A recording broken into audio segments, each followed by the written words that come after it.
Crimsonland is a top-down shooter by the studio 10 Tons. The Vita version is a port of the original game, which came out all the way back in 2003. The Vita version is missing some features like cross-save and multiplayer, but that doesn't change the fact that Crimsonland simply works on the Vita. Crimsonland plays perfectly on the Vita.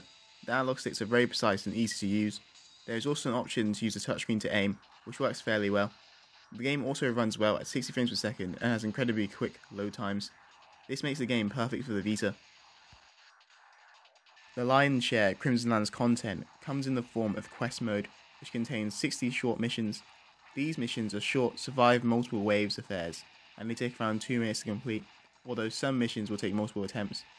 The structure works very well for a game on the go in short bursts.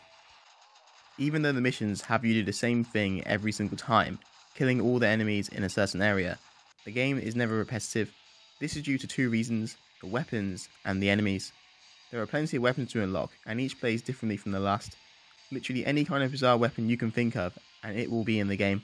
In-game power-ups, such as the nuke and the fire gun, are also welcome additions. There are plenty of enemy types, which helps add variety to the missions also. Certain enemies can multiply, and others can even shoot back at you.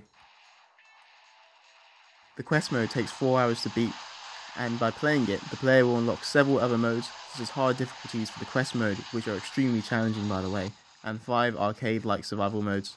The survival modes task the player with multiple stipulations, such as only being able to use an assault rifle in rush mode, or having to rely only on power-ups to survive in nukeism. These modes lack depth, but they do have leaderboards to top and trophies to collect.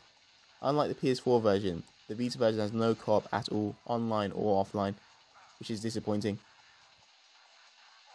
The overall presentation of Crimsonland is serviceable. It's not that great, but it isn't terrible either. One problem with the graphics is that there is no way to change the brightness, so it can be hard to see what's going on in brightly lit rooms. It would also have been nice if enemies actually looked like they were attacking the player, instead of just doing the same walking animation. The soundtrack is just okay. It gets the job done, but it would be nice if the game allowed players to listen to their own music.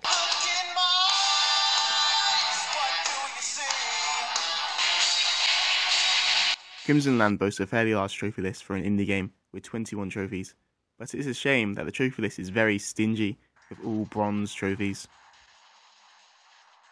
Overall, Crimsonland is an example of a game which is a perfect fit for the Vita. It runs great, it plays great, and has a lot of content to offer. That is why Crimsonland on the Vita gets an A grade. Crimsonland is certainly worth purchasing, and if you already have the PS4 version, you already own the Vita version, since the title was cross-buy. Do you have any opinions on Crimsonland? If so, let me know in the comments below. Thanks for watching.